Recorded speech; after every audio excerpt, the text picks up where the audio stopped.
Clark Kent, known to the people of Smallville as the Red-Blue Blur, stood at the edge of the local campground, his eyes scanning the eerily quiet woods. The usual summer chatter and laughter were replaced by an oppressive silence, broken only by the distant sound of the wind rustling through the trees. A string of gruesome murders had cast a dark shadow over the campgrounds, and Clark had come to investigate after hearing whispers of an unstoppable killer lurking in the woods. As Clark ventured deeper into the forest, his super hearing picked up the faint, terrified breaths of a survivor. Following the sound, he arrived at a clearing where a young camper huddled behind a tree, her eyes wide with fear. "Hey, it's okay," Clark said softly, kneeling beside her. "I'm here to help. What happened?" "It was him," she whispered, her voice trembling. "The man in the hockey mask.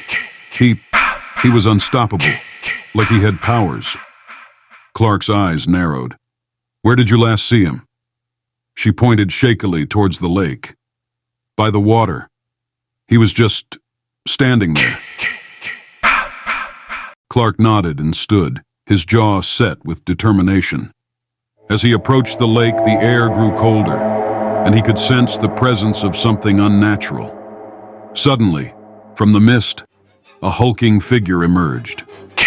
Jason Voorhees, his iconic hockey mask gleaming in the moonlight, stood before him. Clark could feel the unsettling energy radiating from the killer, tinged with the familiar hum of kryptonite. "You're not just any killer, are you?" Clark muttered. "The meteors, they've given you powers." Jason lunged, moving with speed and strength that defied his size. Clark dodged, feeling the sting of kryptonite weakening him slightly. He knew he had to end this quickly. With a burst of speed, Clark tackled Jason, the impact sending them both crashing into the lake. The water sizzled and steamed as the kryptonite in Jason's system reacted with Clark's alien physiology. Fighting through the pain, Clark unleashed a barrage of superpowered punches, each one driving Jason deeper into the lake. As the water bubbled and frothed, Clark grabbed a large rock from the lake bed and slammed it into Jason's mask, cracking it. Jason's grip weakened, and with one final powerful strike, Clark sent him sinking into the depths of the lake. Breathing heavily, Clark swam back to the shore, dragging himself onto the muddy bank.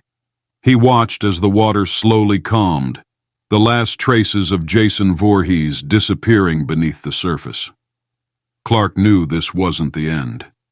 Evil like Jason's had a way of returning. But for now, the campers of Smallville were safe. Standing up, he glanced back at the forest, his super hearing picking up the distant sounds of rescue teams arriving. As he disappeared into the woods, Clark couldn't help but feel a sense of foreboding.